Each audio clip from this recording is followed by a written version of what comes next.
Mar-a-Lago. Most of us know the name, a glittering palace on the Florida coast, a playground for power, wealth, and politics. It is more than a building. It is a symbol, a statement of ambition carved into the American landscape. But behind the gilded walls and the noisy headlines of today, there is another history, a far more compelling and forgotten story of the woman who envisioned it and created it from nothing but sand and dreams. A woman who didn't just build one palace, she built an entire empire. Her name was Marjorie Merriweather Post, and for much of the 20th century, she was one of the secret forces that shaped the United States. She influenced Washington politics from her dinner table, changed the way a nation eats from her corporate boardroom, and wielded her immense fortune with the precision of a master strategist. You may have never heard her name, but you have almost certainly lived in her world. From the coffee you drink in the morning to the frozen food in your freezer, her footprint is everywhere. The vast General Foods empire she commanded for over 40 years touched nearly every aspect of the American home. She was a business titan in an era when women were expected to be silent. She was an unofficial diplomat who navigated the paranoid halls of Stalin's Moscow with unnerving poise and glamour. She lived a life of such staggering opulence that 99% of history's kings and queens could only look on in envy. But what was the price for conquering a man's world? What was the cost of a life spent wearing a mask of flawless perfection, where every move was scrutinized? What is the crushing weight of being an icon, an empress of industry, when the doors are closed and the silence descends? For Marjorie, the answer was a desperate, lifelong search for love, a string of spectacular but broken marriages, and a profound loneliness that haunted her even at the very height of her fame.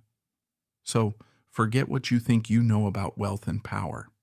Today, we restore a forgotten giant to her rightful place in history and uncover the true astonishing story of the woman who built Mar-a-Lago. To truly appreciate Marjorie's journey, we need to rewind to the Gilded Age, a period of unprecedented economic growth in America, but also one of profound, almost dizzying contrasts. The very name, coined by Mark Twain, was an exercise in irony, suggesting a beautiful golden surface that concealed a much cheaper, often rotten, core. This was the age of raw, muscular industrialization. The nation was being stitched together by thousands of miles of new railway track. Cities were exploding upwards with skeletons of steel, and the night itself was being pushed back by the revolutionary glow of Edison's electric light. Rivers of molten iron flowed from the great mills of Pittsburgh, and vast fortunes were being forged not just year by year, but seemingly moment by moment. Think of it. Grand ballrooms in Newport and on Fifth Avenue, lit by thousands of dazzling chandeliers, where ladies in Worth gowns and diamond tiaras danced until dawn. This was the era of the Vanderbilts, the Astors, and a new class of industrial royalty who spent money with a velocity that would have made European monarchs blush. But let's be clear, this glittering world was built on a foundation of grit, sweat, and often despair. Not far from those mansions, in the very same cities, were the tenement houses, crowded and airless, teeming with working-class families, many of them recent immigrants struggling to survive. Children worked punishing hours in factories. Men died in unsafe mines and mills. And the first stirrings of a desperate labor movement were often met with brutal violence. This was the world of robber barons and self-made titans, men like Andrew Carnegie, John D. Rockefeller, and, crucially for our story, Charles William Post, Marjorie's father. C.W. Post was a fascinating character himself, a perfect embodiment of the era's blend of genius, ambition, and profound eccentricity. After a successful but stressful career as a farm equipment manufacturer, he suffered a complete nervous breakdown. He ended up, like many of the wealthy and unwell, at the Battle Creek Sanitarium in Michigan. This wasn't just any health spa. It was the epicenter of a health and wellness revolution, run by the equally eccentric Dr. John Harvey Kellogg. Yes, that Kellogg. Dr. Kellogg was a showman, a surgeon, and a health guru who promoted a strict regimen of vegetarianism, frequent enemas, and complete abstinence from sex. The San, as it was known, was a bizarre bubble of celebrity and science, where famous patients would be subjected to water cures and ride on mechanical horses for exercise. It was here, amidst this strange carnival of health, that C.W. found his calling. He was a patient, but he was also an observer with an eye for opportunity. He wasn't just healed, he was inspired. He became convinced that much of the nation's ills could be traced to the acidic, nerve-jangling effects of coffee. After a falling out with Dr. Kellogg, who would become his bitter crosstown rival in the burgeoning cereal business, C.W. invented a caffeine-free coffee substitute made from wheat bran and molasses. He called it postum. Soon after came a crunchy, twice-baked cereal he named Grape Nuts, claiming it could improve brain function. He wasn't just selling products, he was selling a vision of wellness, a pathway to a better life, which he dubbed the Road to Wellville. C.W. Post was a marketing genius, a true pioneer of modern advertising in an age before the term even existed. He understood that you weren't just selling a box of flakes, you were selling a story. His newspaper ads were bold, often resembling news articles, filled with dramatic testimonials and scientific-sounding claims. He poured a fortune, at one point nearly $1 million a year, an unheard-of sum, into convincing America that his products were the key to health and vitality. He built a city, Post, Texas, as a utopian experiment, and from toasted wheat and molasses, he created a dynasty. Imagine the raw, untamed capitalism of the time, where fortunes of this magnitude could be amassed in a single generation, creating a new American royalty untethered to land or title. Into this dynamic, often ruthless but undeniably ambitious world, Marjorie was born in 1887. And this is the crucial point. She wasn't merely born into wealth. She was born into the very making of it. Her childhood wasn't one of idle leisure, of being shielded from the mechanics of the family business. Quite the opposite. While other heiresses were learning French and embroidery, preparing for a life as social ornaments, Marjorie was learning about gross margins and distribution networks. Her father, C.W., saw her not just as a daughter, but as his successor. He was, in his own way, a radical. In an era where a woman's place was strictly defined, he saw no reason why his intelligence and business acumen couldn't be passed down to his only child, regardless of her gender. He sat her in on boardroom meetings where she, as a young girl, was expected to be silent and absorb everything. This upbringing, far from being purely sheltered, instilled in her a sharp business acumen, a comfort with power, and an understanding of the intricate dance of money and influence that would define her life. She was being groomed to rule in a world that wasn't yet ready for a queen. Marjorie's early life was a whirlwind of privilege and education, carefully curated by her ambitious father. She attended the prestigious Mount Vernon Seminary and College, not just to find a husband, as was often the custom for young women of her standing, but to genuinely learn and expand her mind. Charles Post, despite the era's limitations on women, saw something extraordinary in his daughter. He began grooming her for responsibility from a tender age. While other girls played with dolls, Marjorie was sat down at boardroom tables. He would take her on factory tours, explaining the mechanics of production lines, the chemistry of food preservation.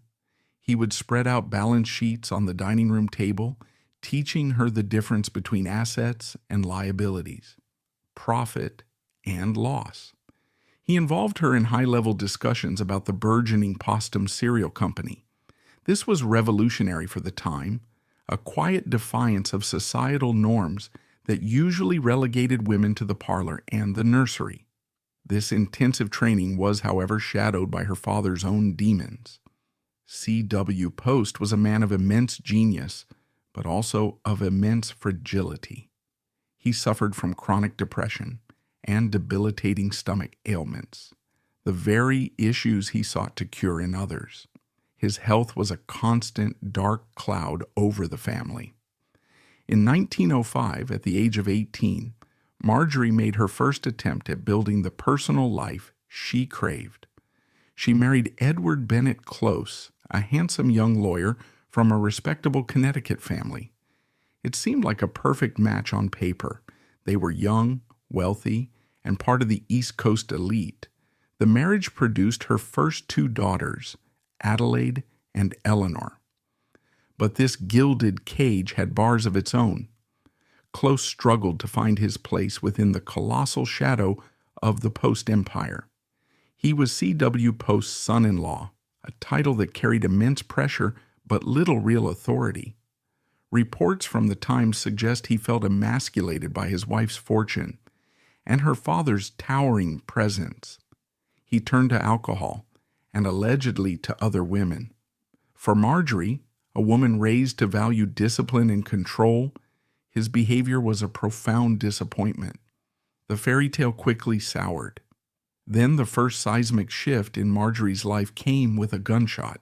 In 1914, her father, Charles Post, after years of battling his inner turmoil, took his own life. Marjorie was just 27 years old. Overnight, the weight of the world, or at least the world of Postum cereal, fell squarely on her young shoulders. She inherited a staggering fortune, an estimated $20 million, which in today's money would be well over $500 million. This wasn't just a pile of cash. It was an industrial empire, a massive, complex machine of factories, employees, and supply chains. Many expected her to retreat, to hand over the reins to a male relative or a board of trustees and live the quiet life of a wealthy widow-in-waiting. They underestimated her. Drawing on the years of her father's unorthodox tutelage, Marjorie embraced the challenge. She took her place on the board of directors, not as a silent partner, but as an active and influential voice. She wasn't just the heiress, she was the boss. She had an almost innate understanding of market trends and consumer desires. She championed the idea of expanding beyond cereals, of acquiring other promising food companies to create a diversified conglomerate. It was under her strategic guidance that the company bought up brands that are still household names today: Jell-O, Baker's Chocolate, Maxwell House Coffee, and most crucially, Clarence Birdseye's frozen food technology, a concept she had encountered on her yacht and immediately recognized as revolutionary. This string of acquisitions eventually led to the formation of the General Foods Corporation in 1929. She wasn't a figurehead. She was a participant, a visionary decision-maker demonstrating a shrewd business sense that surprised and perhaps intimidated many of the men in the room. While her professional life was a story of stunning success, her personal life continued its pattern of dramatic highs and crushing lows. In 1919, after years of unhappiness, she finally divorced Edward Close. A year later, she embarked on her second, and perhaps most famous, marital chapter. She married the charismatic Wall Street financier Edward Francis Hutton, a man whose ambition and appetite for success matched her own. If her first marriage was a quiet society affair, her marriage to E.F. Hutton was a supernova. They were the ultimate power couple of the Roaring Twenties. Their life was a whirlwind of stock tickers, champagne, and boundless extravagance. Together they built monuments to their wealth. They commissioned the Sea Cloud, at the time the largest private seagoing yacht in the world, a four-masted bark so magnificent it was later used as a U.S. Navy vessel during World War II. They built a lavish 54-room triplex apartment on Fifth Avenue in New York City. And in the sunny climes of Palm Beach, Florida, they created their masterpiece, Mar-a-Lago. It was a fantasy palace, a Spanish, Moorish, Venetian dreamscape that took 4 years and millions of dollars to build. It was a statement not just of wealth, but of an imperial American confidence. Their only child together, Nadine Marjorie Hutton, would later become the actress Dina Merrill. On the surface, they had it all. But the gloss of this perfect life concealed deep cracks. Hutton, like close before him, was said to have resented Marjorie's control over the family fortune. While he was a brilliant broker, the true financial bedrock was hers. The tension grew, but the breaking point was a deeply personal betrayal. Marjorie discovered that Hutton was having an affair. And not just any affair, it was with her French maid's sister. The humiliation was profound. For a woman as proud and private as Marjorie, this was an unforgivable breach of trust, an insult not just to her as a wife, but as the mistress of her own domain. In 1935, the power couple of the decade became another divorce statistic. Marjorie, now approaching 50, was not one to wallow. Her next chapter would take her far from Wall Street and into the heart of global politics. Later that same year, she married Joseph E. Davies, a prominent Washington lawyer with grand political ambitions. This was a different kind of partnership. Davies was charming, intelligent, and, most importantly, he offered her a key to a world she had yet to conquer, the world of international diplomacy. Her chance came in 1937 when President Franklin D. Roosevelt appointed Davies as the U.S. ambassador to the Soviet Union. This was a move into one of the most enigmatic and dangerous places on Earth. They arrived in Moscow during the height of Stalin's Great Purge. It was a city gripped by paranoia and terror, where people disappeared in the night, and fear was a constant companion. Into this grim reality stepped Marjorie Merriweather Post, with her couture gowns, her personal chefs, and a determination to uphold American prestige.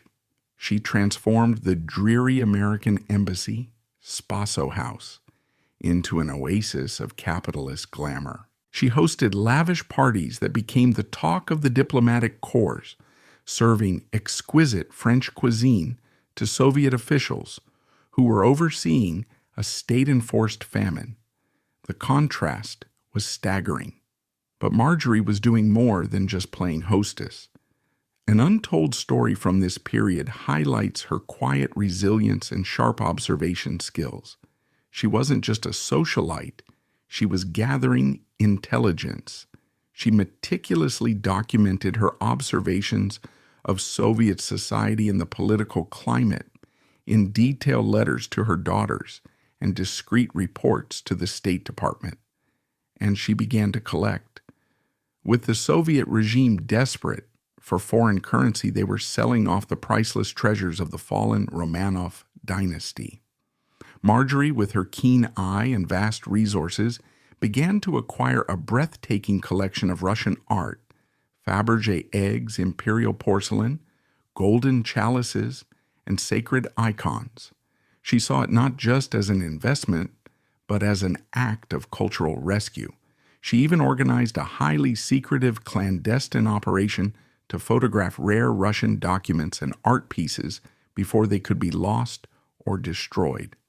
This wasn't just a rich woman shopping. This was a woman with a keen geopolitical awareness, using her position and resources to a broader, almost espionage-like effect. She even managed to smuggle in crates of her own frozen food from General Foods, a luxury unheard of in Moscow, to ensure the quality of her diplomatic dinners. However, even this grand adventure in diplomacy couldn't salvage her third marriage. Joseph Davies was a man driven by ambition, and his focus was often on his career, not his wife. Rumors of his infidelities followed them from Moscow to their next post in Belgium.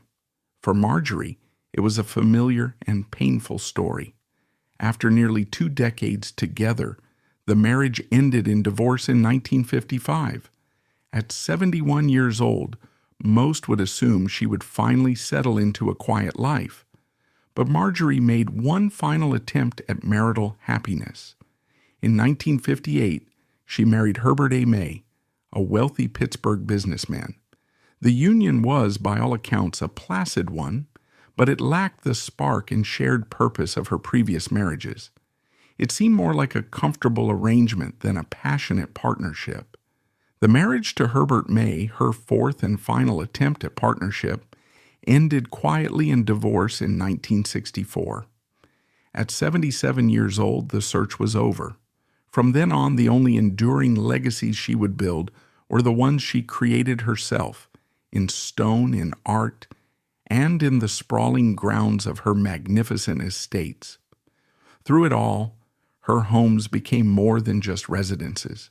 They became her legacies, extensions of her personality and passions. There was Hillwood Estate in Washington, D.C., which she purchased and renovated to house her unparalleled collection of French and Russian decorative arts.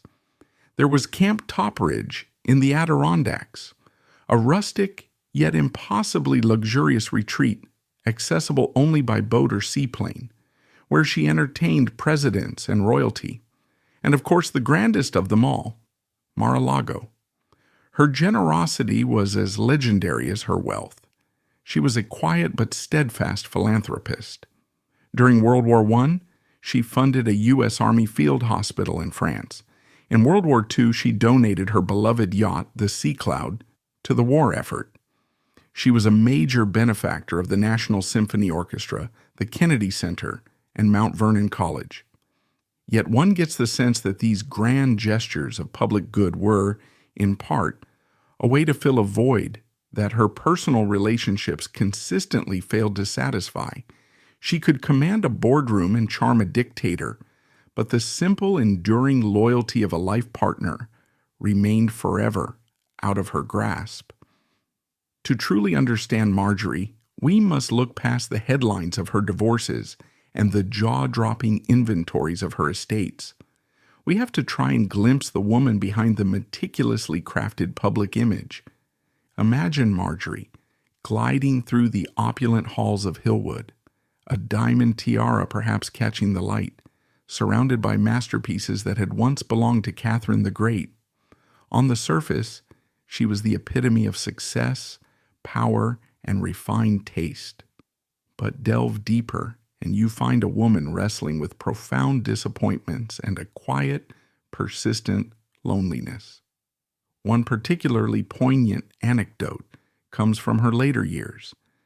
A close confidant, recalling a quiet evening at Mar-a-Lago, once recounted Marjorie sighing, looking out at the vast moonlit ocean from her perfectly manicured lawn, and simply saying, "It's a beautiful world, isn't it?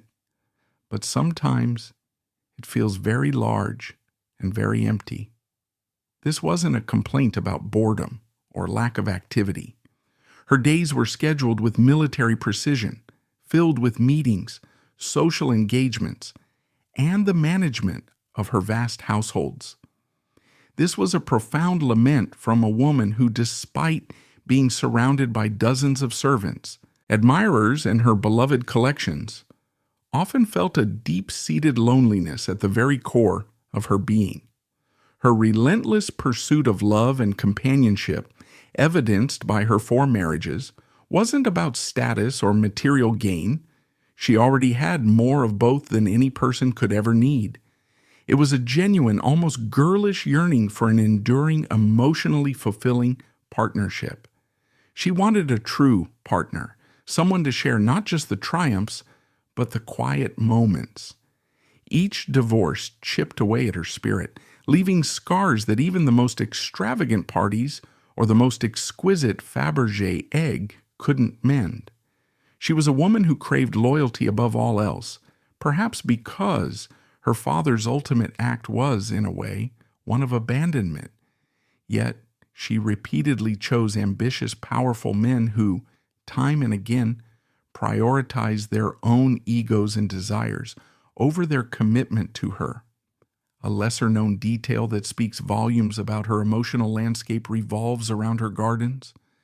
Marjorie was an avid and knowledgeable horticulturalist, spending hours with her landscape architects designing and tending to the magnificent gardens at Hillwood and Mar-a-Lago.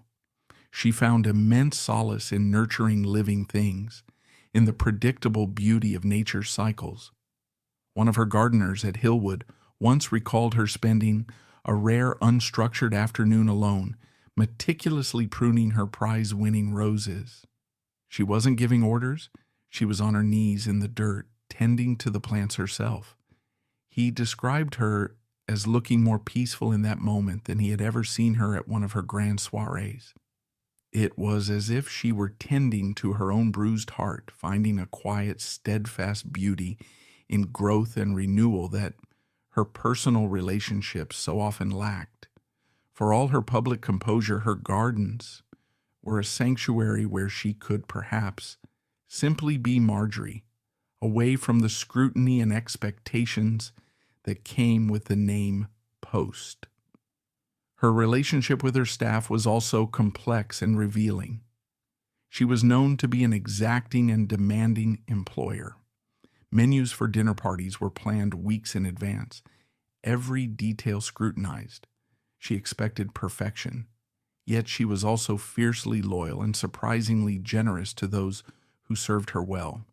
She paid her staff handsome wages, provided excellent living quarters, and cared for them in their old age. She was, in a sense, creating her own kind of family, a structured, loyal community that she could rely on in a way she couldn't rely on her husband's. These quiet moments and complex relationships reveal a vulnerability that humanizes the otherwise formidable persona, allowing us to connect with her as a woman seeking solace, control, and meaning, just like anyone else amidst the most extraordinary circumstances imaginable. Marjorie Merriweather Post's life, while largely celebrated for its glamour and philanthropy, isn't entirely free from historical scrutiny and contemporary debate. To paint her as a flawless heroine would be to misunderstand the complexities of her time and her position within it. Her story is not a simple fairy tale, and it's in the gray areas that we find the most compelling truths. One of the most significant points of contention revolves around her art collection, particularly the vast array of Russian imperial art and artifacts she acquired during her time in Moscow. Critics sometimes argue that while she claimed to be saving these pieces from destruction by the Soviet regime, her acquisition, particularly during a period of widespread famine and brutal political purges, could be seen as capitalizing on a nation's tragedy. Was she a benevolent rescuer of culture, or simply an incredibly wealthy American taking advantage of desperate circumstances to acquire priceless treasures at what were often fire sale prices?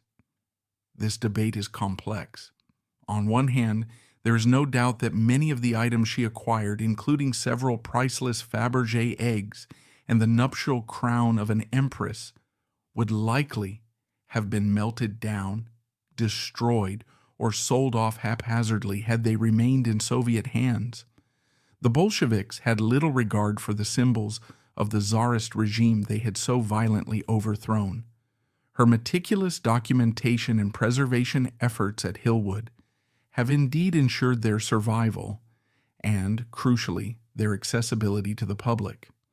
She saw herself as a custodian of history, an ardent anti-communist who, in her own mind, was rescuing these beautiful objects from a godless and barbaric regime. However, the counterargument suggests that the circumstances of their acquisition were ethically murky.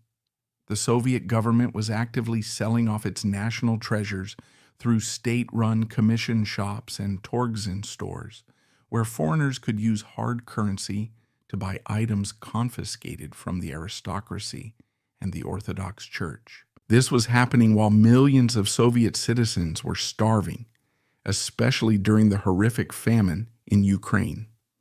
One must consider the origins of a golden chalice taken from a ransacked monastery, or the jewels of an aristocratic family who had either fled or been executed. Can an act of cultural preservation also be an act of profiting from despair? While Marjorie herself engaged in legitimate purchases directly from the state, the broader context of these transactions remains controversial. It forces us to grapple with difficult questions of provenance, the ethics of collecting during times of political upheaval, and whether immense wealth can ever truly be divorced from the geopolitical context in which it operates. There's also a subtle ongoing debate about her legacy as a businesswoman.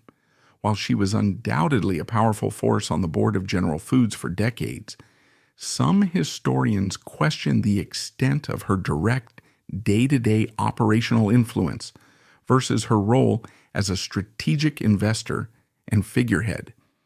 Was she truly a hands-on executive in the modern sense, or was her power primarily that of a major shareholder whose vision and capital guided the company's direction?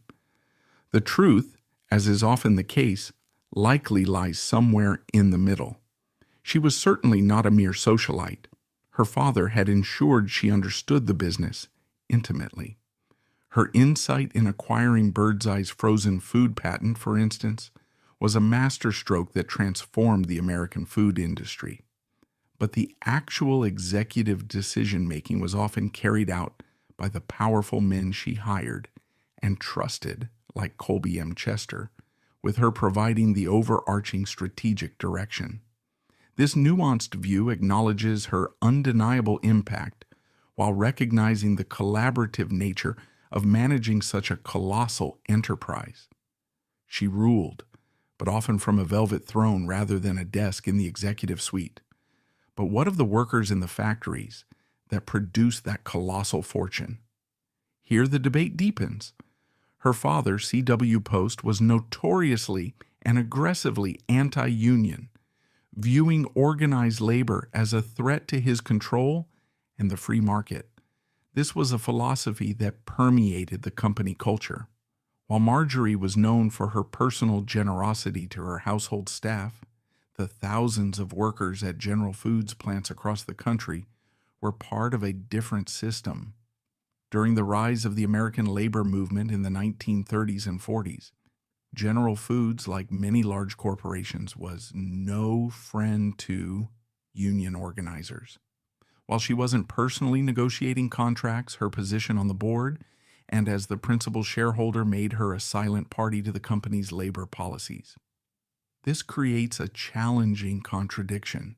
A woman of immense personal charity presiding over a corporate structure that, by its very nature, often prioritized profit margins over the demands of its workforce. Finally, we must consider the controversy of her lifestyle itself, particularly when viewed against the backdrop of the Great Depression. As the American economy collapsed and millions stood in breadlines, Marjorie was living a life of almost unimaginable opulence.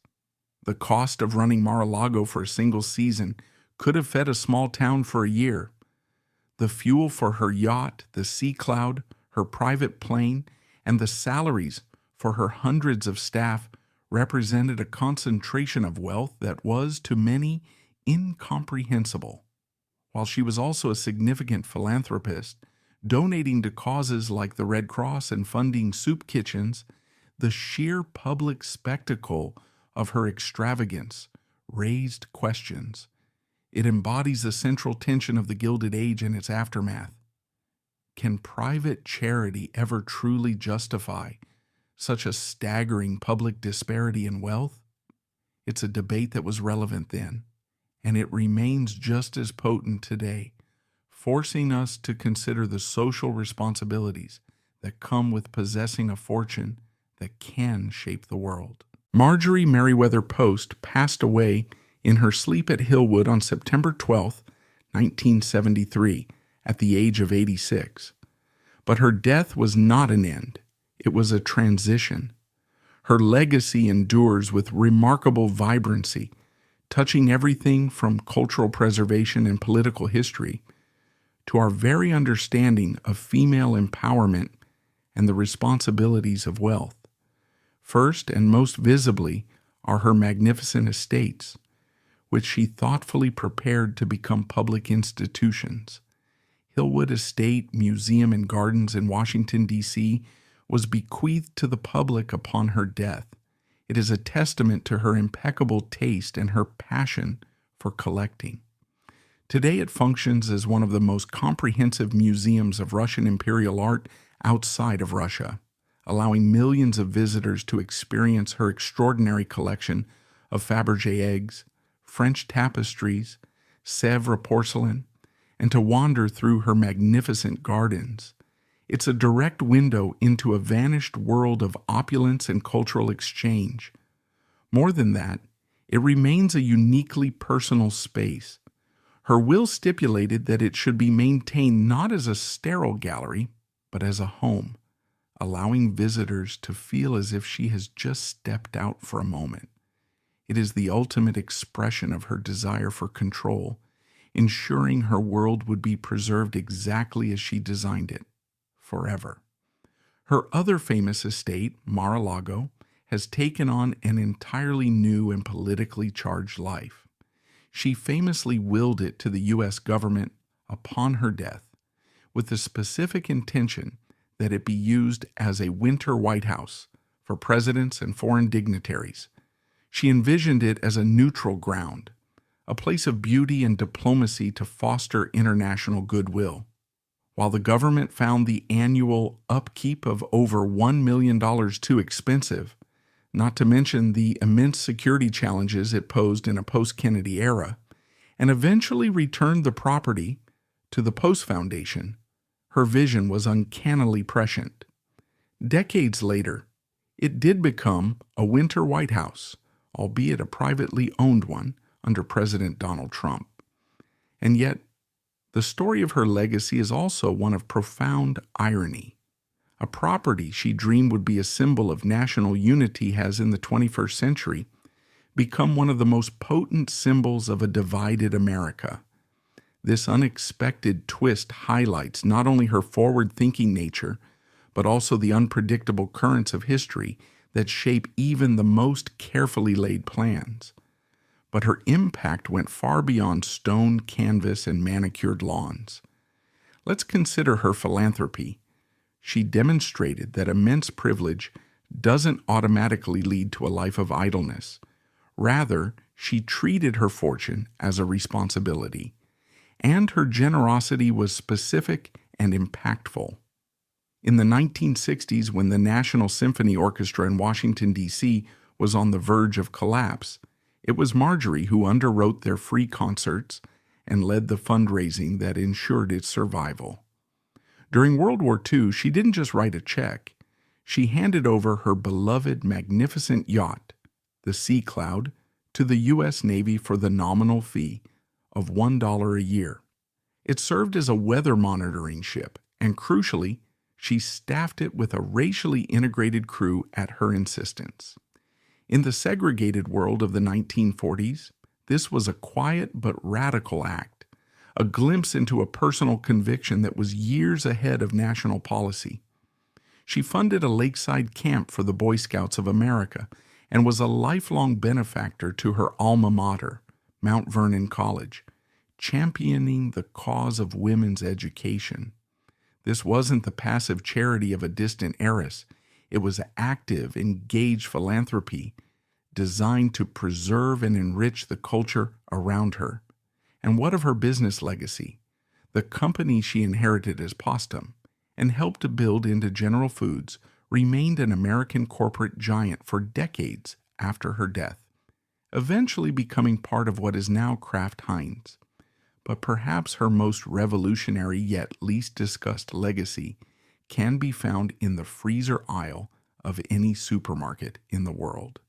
Her decision to purchase and champion Clarence Birdseye's nascent frozen food technology was a visionary gamble that fundamentally changed the way the world eats. She saw the potential when a whole industry of men did not. This single act helped liberate millions of people, particularly women, from the daily drudgery of food preparation. By making quality food more convenient, it was a key innovation that supported the mass entry of women into the workforce during and after the Second World War. Every time someone reaches for a bag of frozen peas, they are, in some small way, touching the end point of a decision made by Marjorie Merriweather Post in the 1920s.